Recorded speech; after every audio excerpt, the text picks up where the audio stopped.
سيدنا وشفينا وحبيبنا ومولانا محمدا عبده ورسوله أرسله بالحق بشيرا ونذيرا وداعيا إلى الله بإذنه وسراجا منيرا. أما بعد فأعوذ بالله من الشيطان الرجيم. بسم الله الرحمن الرحيم.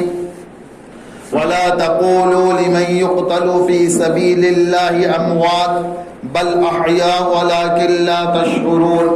ولنبلونكم بشيء من الخوف والجوع ونقص من الأموال والأنفس والثمرات وبشر الصابرين الذين إذا أصابتهم مصيبة قالوا إنا لله وإنا إليه راجعون أولئك عليهم صلوات من ربهم وأولئك هم المهتدون.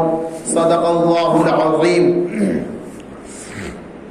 معزز سامعین اعظام، عزیزوں، دوستوں اور بزرگوں، اللہ رب العالمین کا بڑا احسان ہے اور بڑا کرم ہے کہ اس نے ہمیں اہل ایمان میں سے بنایا اور آقا نامدار محمد رسول اللہ صلی اللہ علیہ وسلم کا امتی بنایا. اس کی بڑی اس کی کرم فرمائی ہے، ورنہ تو ہمارے اختیار میں نہیں تھا کہ ہم اسلام پہ پیدا ہوتے یا مسلمان کہلاتے. الغرض اللہ رب العالمین نے ایمان کی دولت نواز کر آقا نامدار محمد رسول اللہ صلی اللہ علیہ وسلم کا امتی بنایا، صحابہ اکرام کا پیروکار بنایا. گزشتہ جمعہ آپ حضرات کے سامنے میں نے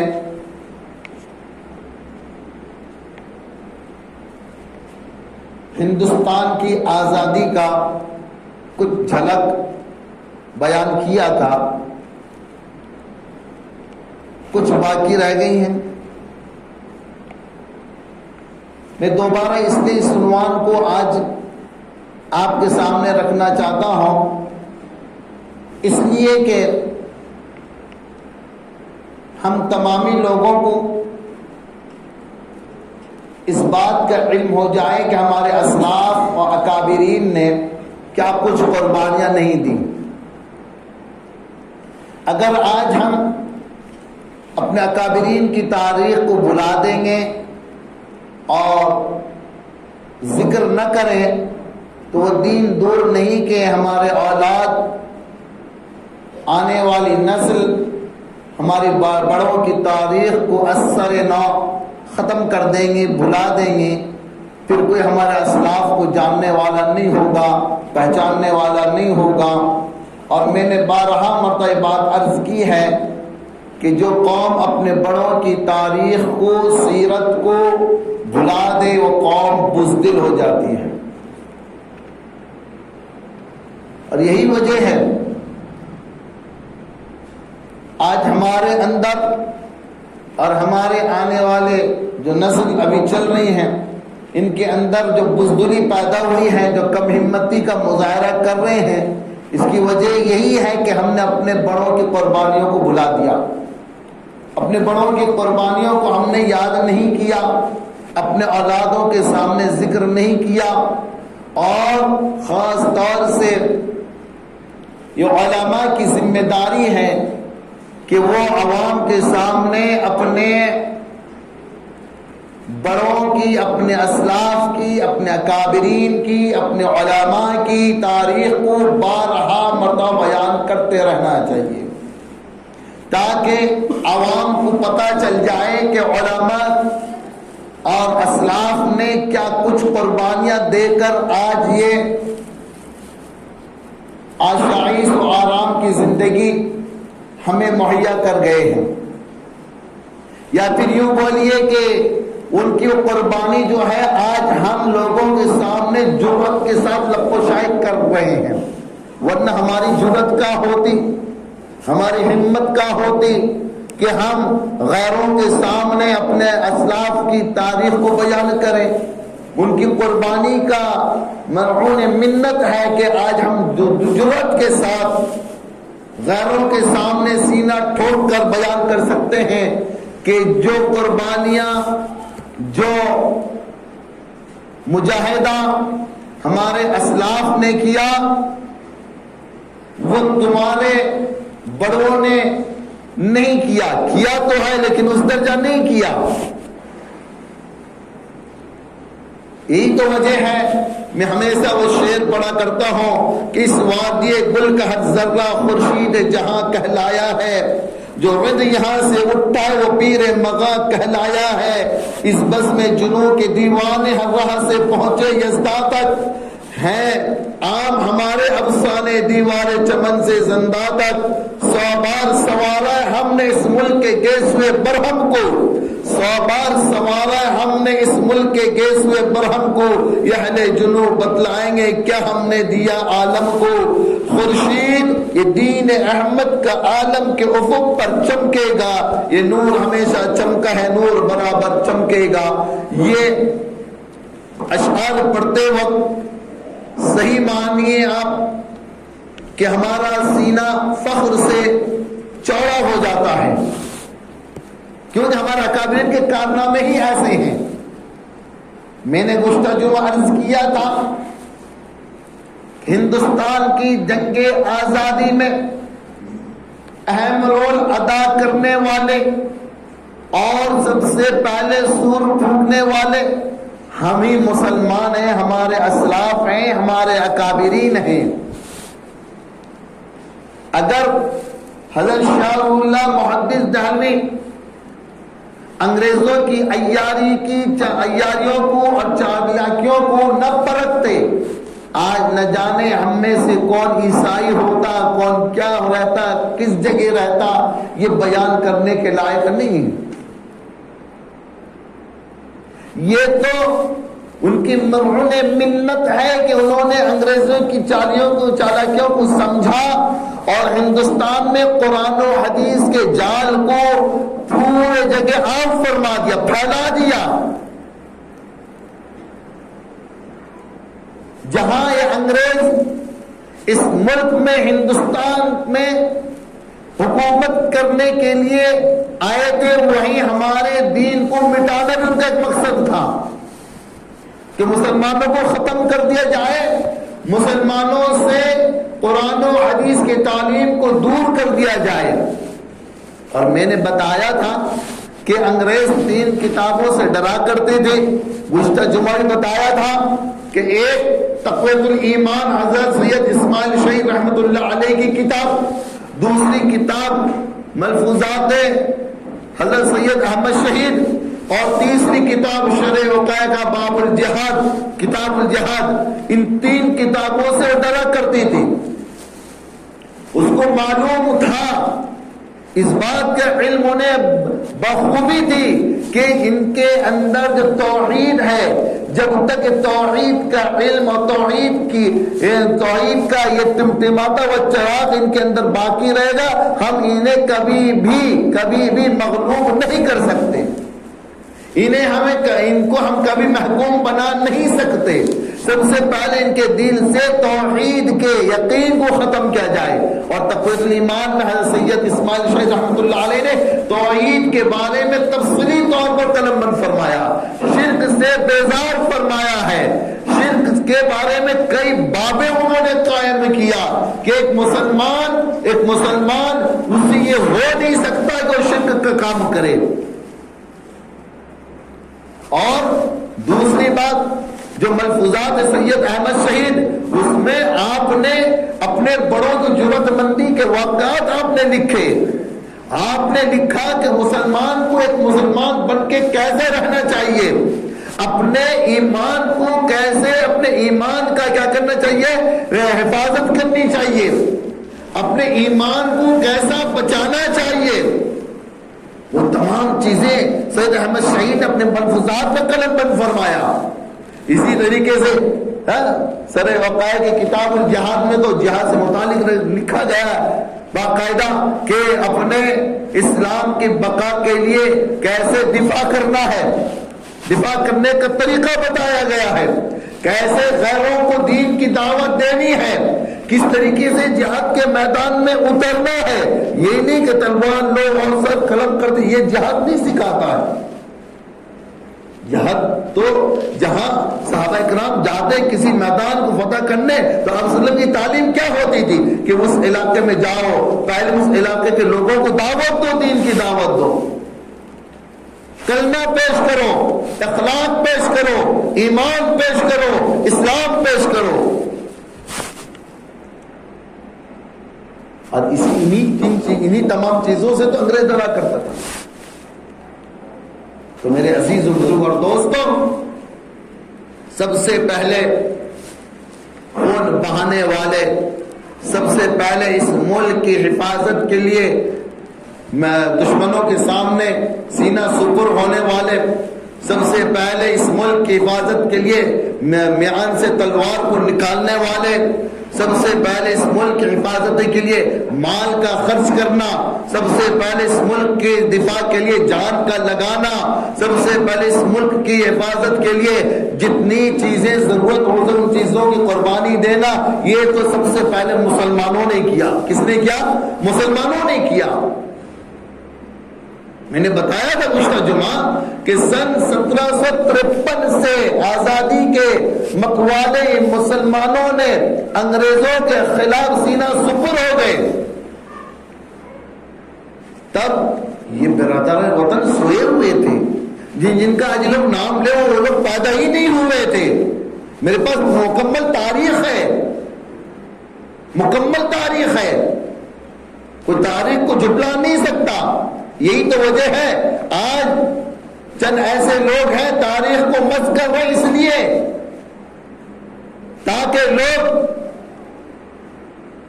جنگ آزادی کی اصلی ہیرو کو نہ پہچان پائیں۔ اصلی ہیرو کون تھے؟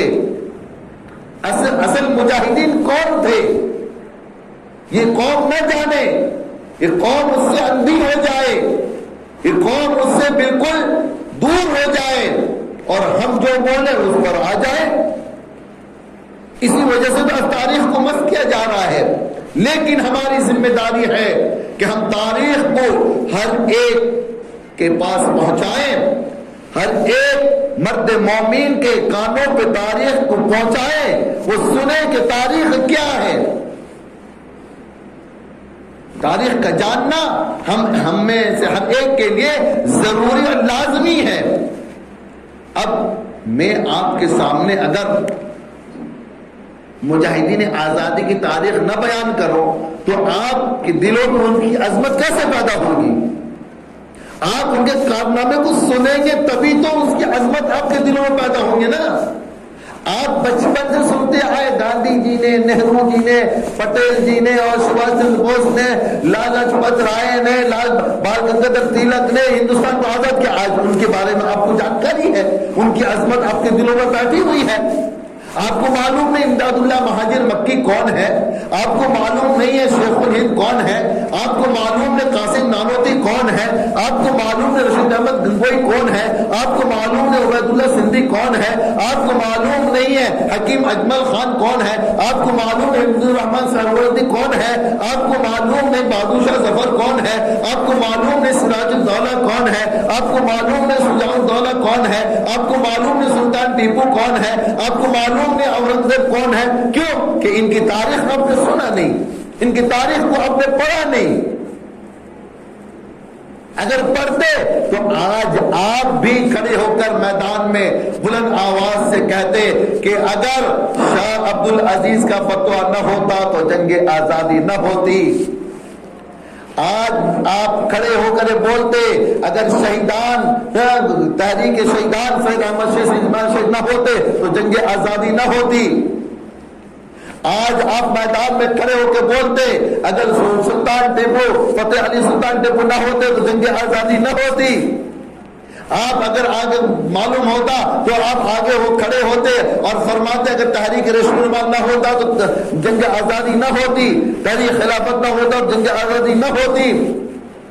اگر آپ کو تاریخ معلوم ہوتی تو آپ بولتے کہ امداد اللہ مہاجر مکی نہ ہوتے تو جنگ آزادی نہ ہوتی، شاملی کا میدان اگر نہ ہوتا تو جنگ آزادی نہ ہوتی۔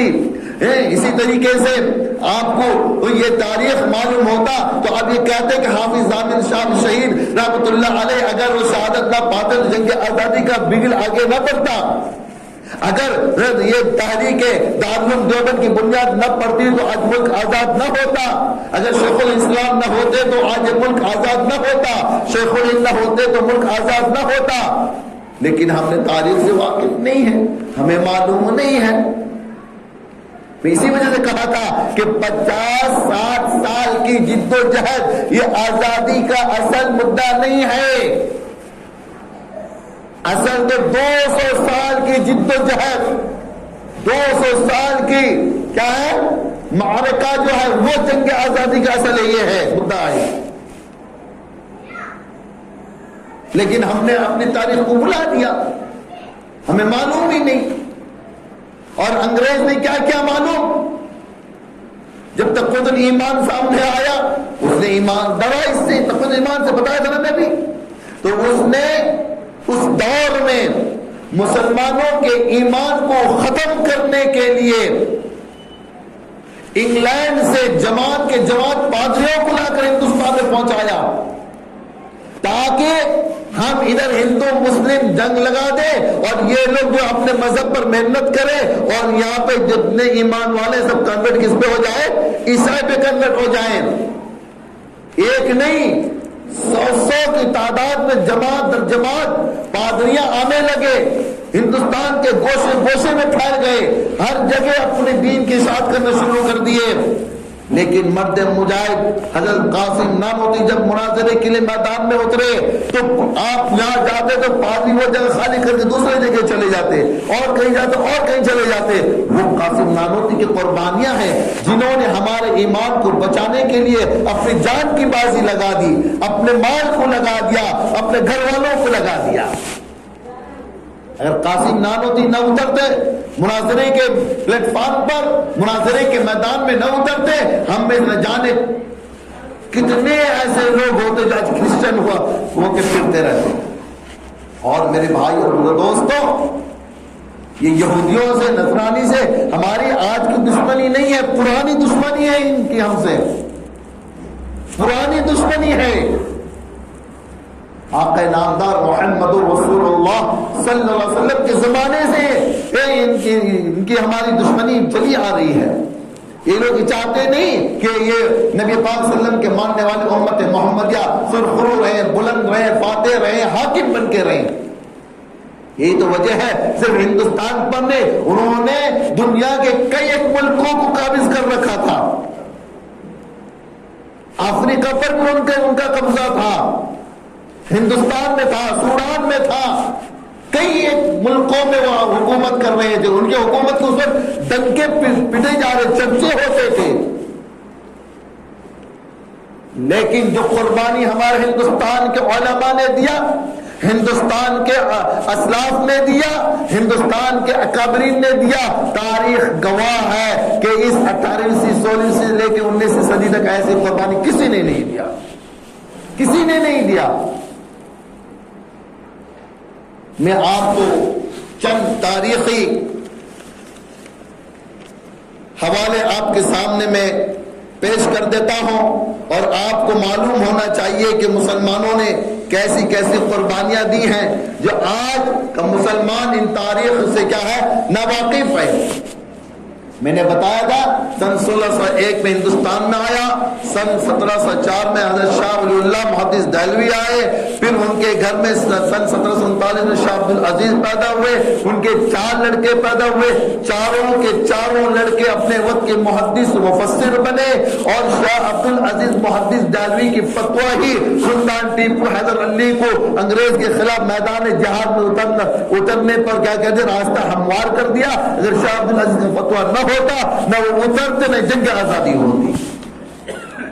شیخ عبد العزیز محدث دہلوی نے قرآن کا ترجمہ فارسی زبان میں کیا، ان کے دوسرے بھائیوں نے شاہ عبد الغنی نے کیا کیا اردو ترجمہ کیا، رفیع الدین نے بھی کیا، پھر ان کے اولادوں میں سے ایک اولاد پیدا ہوئے شاہ اسماعیل شہید جو سید احمد شہید کے شاگرد بنے، جن کا تحریک سن 1806 سے شروع ہوا، دونوں استاد و شاگرد کی تحریک، اور اخیر دم تک وہ لڑتے رہے انگریزوں کے خلاف اور ان منافقوں کے خلاف بھی لڑتے رہے جو اسلام میں رخنا ڈالتے رہے۔ اس دور میں جس دور میں انگریز ان 3 کتابوں سے ڈرا کرتا تھا، شرع وقایا کے کتاب الجہاد سے، اور کیا میں بولا تھا تقویۃ الایمان سے، اور حضرت سید احمد شہید کے ملفوظات سے، اس دور میں انگریز نے 3 کام اور کیا۔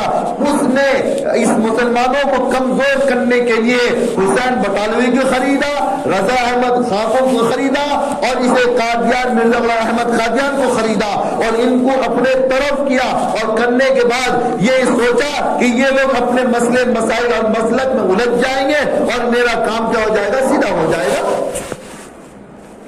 جب اس کے باوجود بھی دیکھا کہ کام آسان نہیں ہو رہا ہے، تو پھر وہ انگلینڈ سے پادریوں کی جماعت یہاں لے کر آیا، اور یہاں ہندوستان میں اس نے ایک ایسا ماحول بنا دیا افراتفری کا کہ مسلمانوں کا اپنا ایمان بچانا بھی مشکل ہو گیا تھا۔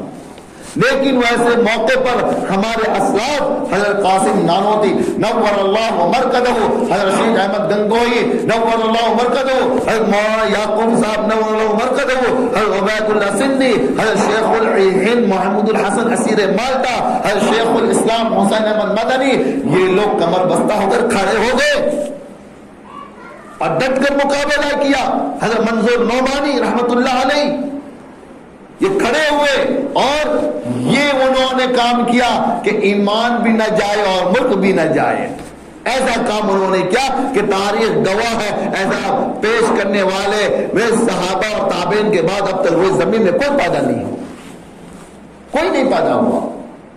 حضرت شیخ الہند اسیر مالٹا جو تحریک ریشمی رومال کے بانی ہیں، جو دارالعلوم دیوبند کے سب سے پہلے استاد ہیں، سب سے پہلا شاگرد ہیں، اور استاد ملا محمود شاگرد بھی محمود، وہ اسیر مالٹا جب ان کو قید کر کے لے جائے گا مالٹا، اور وہاں ان کے ساتھ ان کے شاگرد حضرت شیخ الاسلام حسین احمد مدنی بھی ساتھ میں تھے، دونوں استاد و شاگرد مالٹا کے جیل میں قید پڑے ہوئے ہیں، 3 سال کچھ مہینے تک قید رہے، 3 سال 4 مہینہ تقریباً قید رہے۔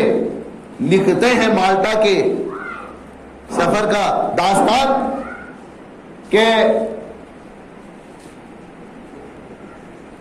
دیکھیے اوپر یہاں پر بھی دیکھیے، کھڑکی اوپر بھی، باہر سے دیکھیے، باہر سے اٹھا لیجیے، ادھر بھی ہے تو درشن کریے اللہم صلی علی سیدنا و شفیعنا و حبیبنا و مولانا محمد وبارک وسلم۔ جب حضرت شیخ الہند علیہ رحمہ نے تحریک ریشمی رومال کا کام شروع کیے، اور اس کے ذریعے سے افغانستان میں مسلمانوں کی 4 سال حکومت رہی۔ اس وقت افغانستان بھی ہندوستان سے ملا ہوا تھا، عبید اللہ سندھی ہوم منسٹر تھے، باقاعدہ وزارت پھیلی ہوئی تھی۔ تو آپ نے سوچا کہ اس کے ذریعے سے میں ہندوستان پر قابض ہو جاؤں گا، ہندوستان سے انگریزوں کو ہٹا دیا جائے گا۔ تو آپ نے تحریک ریشمی رومال کی بنیاد ڈالی، لیکن وہ ناکام ہوا۔ بالآخر آپ ہجرت کر کے مکہ گئے، لیکن وہاں بھی آپ کو رہا نہیں گیا، وہاں کے کچھ لوگوں نے انگریزوں کا ساتھ دیا اور آپ کو گرفتار کر کے مالٹا لے جایا گیا۔ کہاں سے گرفتار ہوئے؟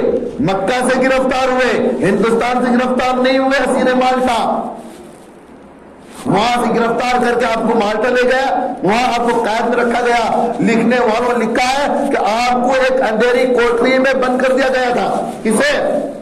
حضرت شیخ الہند محمود الحسن اور شیخ الاسلام حضرت حسین احمد مدنی دونوں استاد و شاگرد کو بند کر دیا گیا تھا۔ اور یہی نہیں، انگریز اس کال کوٹری کے اندر زہریلے سانپوں کو چھوڑ دیا تھا۔ اعلان دے دیجیے، زہریلے سانپوں کو چھوڑ دیا تھا تاکہ ان استاد و شاگرد کو ڈسے اور یہ مر جائیں۔ جب ان کے کوٹری پہ زہریلے سانپ کو چھوڑا گیا، حضرت شیخ الاسلام ڈرنے لگے، تو حضرت شیخ الہند استاد بولنے لگے، اے حسین آپ مت ڈرا کرو، بلکہ زور سے ذکر شروع کر دو، لا الہ الا اللہ، لا الہ الا اللہ۔ تاریخ گواہ ہے، دیکھنے والوں نے چشم دید واقعہ انگریز خود بیان کرتے ہیں کہ استاد و شاگرد دونوں ذکر شروع کر دیے، لا الہ الا اللہ کا ورد شروع کر دیے۔ ادھر زہریل صاحب اس گھر کے اندر دونوں استاد و شاگرد ہیں، اور انہوں نے اس زہریل صاحب کے اندر کے درمیان میں انہوں نے کیا کیا؟ تکبیر شروع کر دی، ذکر و اذکار شروع کر دیا۔ جو یہ لوگ لا الہ الا اللہ کا ذکر کیے، وہ صاحب جو ان کو ڈسنے کے لیے چھوڑا گیا تھا، وہ صاحب بھی چوکر بیٹھ کر پن اٹھا کر وہ بھی ذکر میں شامل ہو گئے، وہ بھی ذکر میں شامل ہو گئے۔ جب شیخ الہند اسیر مالٹا وہاں سے رہائے ملی اور آپ بمبے آئے، میں نے گزشتہ جو بتایا تھا کہ مہاتما گاندھی کو مہاتما بنانے والے کون ہیں؟ حضرت شیخ الہند علیہ رحمہ، اور آپ کو لیڈر بنائے۔ مہاتما کا لقب میں نے بتایا تھا کہ عبدالحی فرنگی محلی نے دیا، اور حکیم اجمل خان کی ٹوپی مہاتما گاندھی کو پہنایا گیا، اس کو لیڈر بنایا گیا، تبھی سے اس کو مہاتما بلانا شروع کیے، ورنہ اس سے پہلے اسے کرم چند گاندھی کر کے بلایا کرتے تھے، اس سے پہلے کوئی اسے باپو نہیں بلایا کرتے تھے، اس سے پہلے کوئی اس کو نیشنل آف فادر کر کے نہیں بلایا کرتے تھے، بلکہ سب کرم چند گاندھی کر کے بلائے، موہن داس کرم چند گاندھی کے نام سے پکارا کرتے تھے۔ یہ تو ہمارے اکابرین کا دین ہے کہ اس کرم چند گاندھی کو مہاتما بنایا گیا۔ تو میں عرض کر رہا تھا، اس کے بعد آپ اپنے گھر آ گئے، اور آپ کی موت بستر میں ہوئی۔ کہاں ہوئی؟ بستر میں ہوئی۔ اور یہ جملہ میں نے بتایا تھا کہ آپ ہمیشہ رویا کرتے تھے جب بستر پڑے تھے، اب کمزور ہو گئے تھے، اب اٹھ کر جایا نہیں جاتا تھا آپ سے، آپ رویا کرتے تھے۔ لوگوں نے پوچھا، حضرت آپ کیوں رو رہے ہیں؟ آپ نے بڑے بڑے کارنامے انجام دیے، پھر آپ کیوں رو رہے ہیں؟ بولے میں اس لیے رو رہا ہوں کہ کاش میری موت میدان جنگ میں ہوتی۔ اللہ، میری موت میدان جنگ میں ہوتی، میری موت بستر میں ہو رہی، اس لیے مجھے رونا آ رہا ہے۔ جیسے خالد ابن ولید نے کہا تھا جملہ کہ کاش میری موت کہاں ہوتی؟ میدان جنگ میں ہوتی، لیکن آج میری موت کہاں ہو رہی ہے؟ بستر پہ ہو رہی ہے۔ یہی جملہ حضرت شیخ الہند علیہ رحمہ نے فرمایا۔ انتقال ہو گیا، ان کو غسل کے لیے دارالعلوم کے مولسری کے احاطے میں لایا گیا، اور وہاں غسل کے لیے لٹایا گیا۔ غسل دینے والا اچانک جب آپ کو پلٹا غسل دلانے کے لیے، چیخ مار کر ایک طرف کھڑا ہو گیا۔ جو جسم کو ہاتھ لگایا، اس نے کیا عجیب ماجرا دیکھا، منظر دیکھا کہ چیخ مار کر الگ کھڑا ہو گیا۔ لوگوں نے پوچھا واقعہ کیا ہے؟ آپ نے اب تک اتنوں کو غسل دلائے، آج تک ایسی حرکت آپ سے سرزد نہیں ہوئی تھی، آپ یہ اچانک ایسے چیخ مار کر الگ کیوں ہو گئے؟ اس نے کہا کہ شیخ الہند کے پیچھے کے حصے میں ہڈی کے علاوہ گوشت کا نام و نشان نہیں ہے۔ تو لوگوں نے حضرت حسین احمد مدنی سے پوچھا کہ حضرت ہم جب ان کو غسل کے لٹائے تو ان کے پیچھے میں گوشت ہی نہیں ہے، صرف ہڈی ہی ہڈی ہے، وجہ کیا ہے؟ تو شیخ الاسلام رونے لگے اور بولنے لگے، ایک راز کی بات تھی جو استاد و شاگرد کے اندر تھی، اس راز کو ہم نے فاش نہیں کیا، اب میرے استاد گزر چکے ہیں، میں اس راز کو فاش کر دیتا ہوں۔ سنو، مالٹا کے جیل میں انگریز میرے استاد کو آگ جلا کر اس پر سیدھا لٹا دیا کرتے تھے، گرم گرم لوہے کی سلاخوں سے ان کے کمر کے گوشت پہ داغ دیا کرتے تھے، اور جب لٹاتے تھے تو ان کی چمڑی جل کر، گوشت جل کر، اس سے جو پانی نکلتا تھا اس پانی سے انگارہ بجھتی تھی۔ ایسی اذیت ناک سزا دیتے تھے، اور اس دوران یہ بولا کرتے تھے کہ اے محمود تم اتنا کہہ دو کہ میں 1857 کی جنگ آزادی میں نہیں تھا اور میں انگریز کی مخالفت نہیں کروں گا تو ہم آپ کو چھوڑ دیں گے، لیکن شیخ الہند نے کہا کہ سن انگریز، میں خالد ابن ولید کا سپوت ہوں۔ کس کا سپوت ہوں؟ خالد ابن ولید کا سپوت ہوں، میں ہرگز تیرے حق میں فتویٰ دے نہیں سکتا۔ حضرت حسین احمد مدنی کو انگریز نے حکم دے دیا کہ جہاں دیکھو انہیں گولی سے فائر کر دو۔ جہاں دیکھو انہیں مار دو. اس وقت حسین احمد مدنی نے کہا تھا کہ وہ لیے پھرتی ہے بلبل چوچ میں گل, وہ شہید ناز کی تربت کہاں, وہ کھلونا سمجھ کے ہمیں برباد نہ کرنا, ہم بھی کسی کے بنائے ہوئے ہیں. آپ کو قید کر دیا گیا, آپ کے گھر میں ایک انتقال ہو گیا کسی رشتہ دار کی, تو آپ کو خبر پہنچائی گئی. انگریز نے کہا وہ حسین احمد مدنی آپ ہمیں ایک درخواست لکھو کہ مجھے چھوڑ دیا جائے, میں اپنے رشتہ دار کے جنازے میں شرکت کرنا چاہتا ہوں. تو فوراً حسین احمد مدنی نے جواب دیا کہ مسائل میں الجھ کر مسکرانا میری فطرت ہے, نہ کامیابیوں میں اشک برسانا نہیں آتا. میں یہ اپنی جان تو دے دوں گا لیکن اپنے خاطر میں تمہارے سامنے سر جھکانا پسند نہیں کرتا. یہ وہ لوگ تھے, وہ ایسے جیالو تھے, ایسے مرد مجاہد تھے جن کے کوشش سے آزادی میسر ہوئی. اگر وہ نہ ہوتے تو آزادی میسر نہ ہوتی. لاہور کے کورٹ میں آپ کو حاضر کیا گیا. جج نے کہا حسین احمد مدنی تم نے فتویٰ دیا ہے کہ انگریزوں کے سپاہی میں داخل ہونا حرام ہے. حسین احمد نے کہا ہاں میں نے کہا ہے. تو نے کہا کہ دیکھو میرے ہاتھ میں قلم ہے, ابھی فیصلہ سنا دوں گا سزائے موت کا, بولو. حسین احمد نے کہا کہ میں پہلے بھی بولتا تھا اب بھی بولتا ہوں, اور بریف کیس کھول کر سادہ کپڑا نکال کے ایسا اچھالے بولے ہمیشہ حسین احمد اپنے ساتھ کفن لے کر گھومتا ہے. اے مرد مجاہد کو موت کی ڈر نہیں ستاتی ہے. حضرت محمد علی جوہر موجود تھے, قدموں میں پڑ کے بولے شیخ الاسلام تھوڑی دیر کے لیے بیان بدل دیجئے ورنہ آپ کو پھانسی کے پھندے میں لٹکا دیا جائے گا. حضرت شیخ الاسلام نے کہا جوہر اگر میں اپنا فیصلہ بدلتا ہوں تو ایمان چلا جاتا ہے. یہ تھے وہ مرد مجاہد. حضرت جعفر تھانسری, حضرت یحییٰ, حضرت احمد اللہ کو وہ قید کر کے لے گئے لاہور, اور وہاں قید خانوں میں انہیں قید کر دیا گیا. اور قید کرنے کے بعد وہاں کے انگریز نے یہ حکم, جج نے حکم لکھ دیا کہ فلاں دن ان کو پھانسی دے دی جائے, ان کے لیے سزائے موت ہے. جب آ کے جیل خانے میں جیل سپرنٹینڈنٹ نے جب یہ خبر سنایا کہ وہ جعفر تھانسری وہ مولوی یحییٰ آپ کو کل صبح پھانسی دی جائے گی, تو یہ خبر سن کر دونوں خوش ہونے لگے. یہ خوشی بھی ان کو راس نہیں آئی انگریزوں کو. جب انگریز کے سامنے بات پہنچی تو انگریز نے فوراً پھانسی کی سزا کو کالا پانی سے بدل دیا. کس سے بدل دیا؟ کالا پانی سے بدل دیا.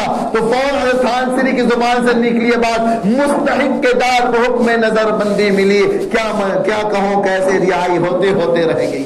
یعنی پھانسی شہادت کی موت کو اپنے لیے کیا تعبیر کیے؟ رہائی سے تعبیر کیے. فرمایا مستحق کے دار کو حکم نظر بندی ملی, کیا کہوں کیسے رہائی ہوتے ہوتے رہ گئی. یہ ہمارے اکابرین تھے, یہ ہمارے علماء کرام تھے. تاریخ اگر جاننا چاہتے ہیں میرے عزیز دوستو, تاریخ کو آپ پڑھیے, اکابرین کی تاریخ کو دہرائیے, اپنے اولادوں کے سامنے ذکر کیجئے. میں تو یہ کہتا ہوں کہ ہر وہ ایسا انسٹیٹیوٹ بنایا جائے, ہر ایسا اسکول بنایا جائے, ہر ایسے مدارس میں, ہر ایک مدارس میں اکابرین کی تاریخ کو پڑھائی جائے تاکہ ہمیں اولادوں کو پتہ چلے کہ ہمارے اکابرین نے کیا قربانیاں دی ہیں. تو چند ایک تاریخی جھلکیاں آپ کے سامنے پیش کرتا ہوں کہ سن 1772 میں شیخ عبد العزیز نے انگریز کے خلاف جہاد کا فتویٰ دیا تھا, اور اس فتوے کا اثر ہوا کہ سلطان ٹیپو نے 4 میسور کا جنگ لڑا. وہ ان کے والد نے 4 بیٹل آف دا میسور مشہور ہے تاریخ میں, آج اسے بھی ختم کرنے کے در پہ یہ آج ہمارے برادر اسلام میں ایڑی چوٹی کا کوشش کر رہے ہیں. دیکھیں سن 1791 میں سلطان ٹیپو نے انگریزوں کے ساتھ تیسری جنگ لڑی, اور سن 1799 میں ٹیپو سلطان چوتھی اور آخری جنگ لڑی, اور اس میں کیا پائی؟ شہادت کی موت پائی. اور اپنوں نے غداری کی. اگر میرے ساتھ غداری نہ کرتا تو سلطان ٹیپو اسی وقت انگریز کو ہندوستان سے کھدیڑ دیتے. اور تاریخ اس بات پر بھی گواہ ہے, جب 4 مئی اور 1799 کا وہ صبح جب انگریز قلعے پر حملہ آور ہو گئے, سلطان ٹیپو تنے تنا نہیں بلکہ آپ کے ساتھ آپ کے حرم کی عورتیں بھی تلوار میان سے نکال کر میدان جہاد میں آ گئی.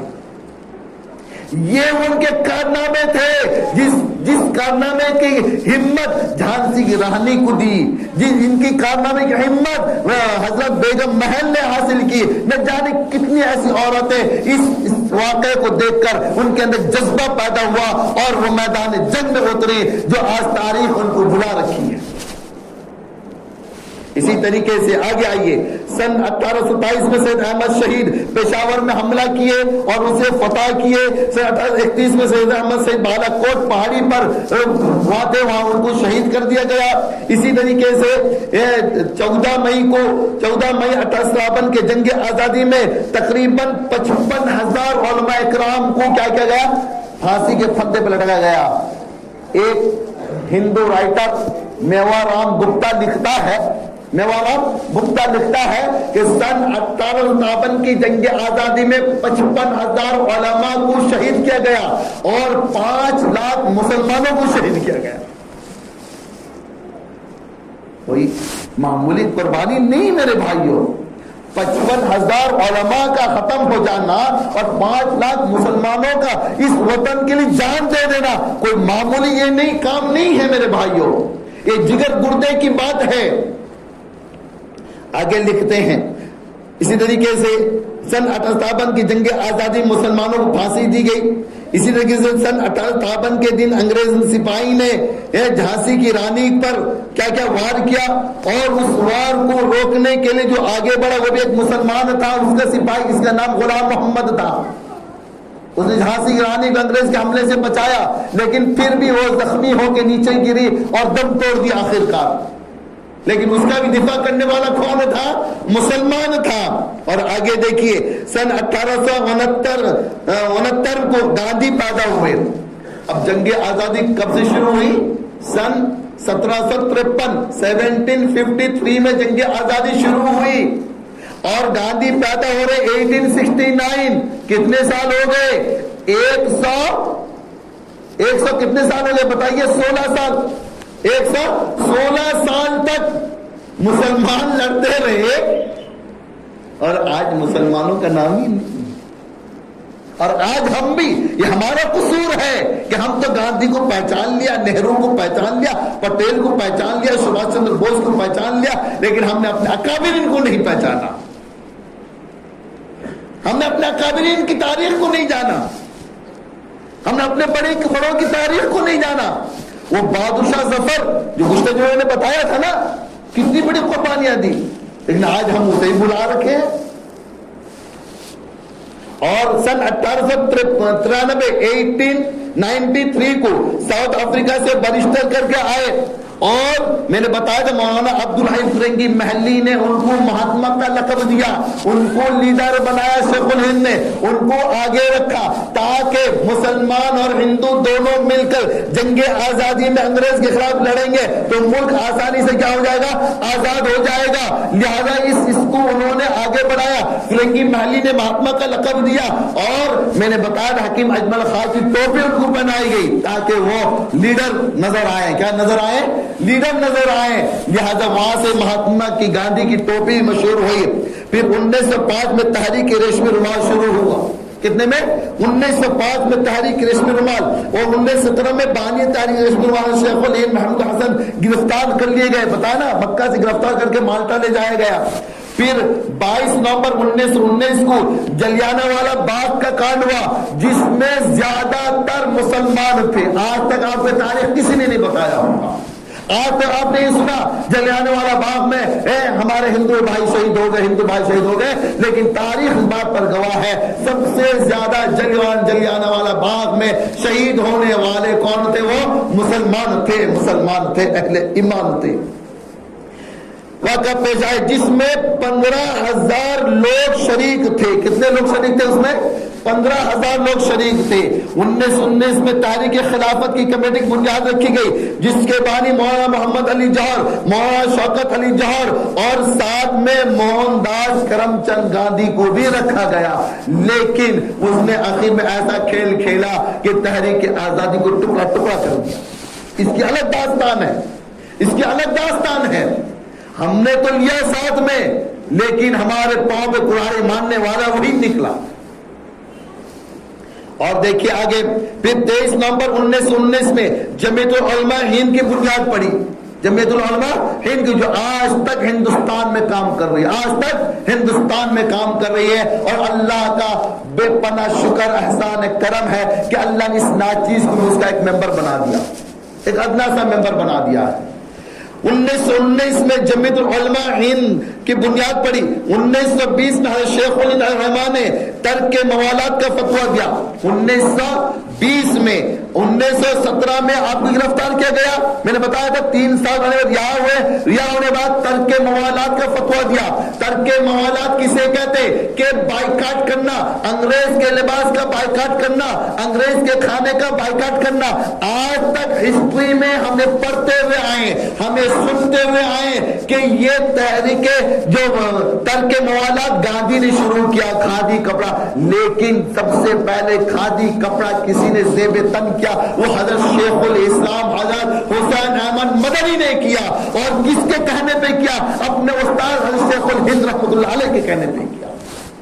سب سے پہلے یہ ترک موالات کا فتویٰ آپ نے دیا، جس میں 473 مفتیان اکرام کے دستخط تھے.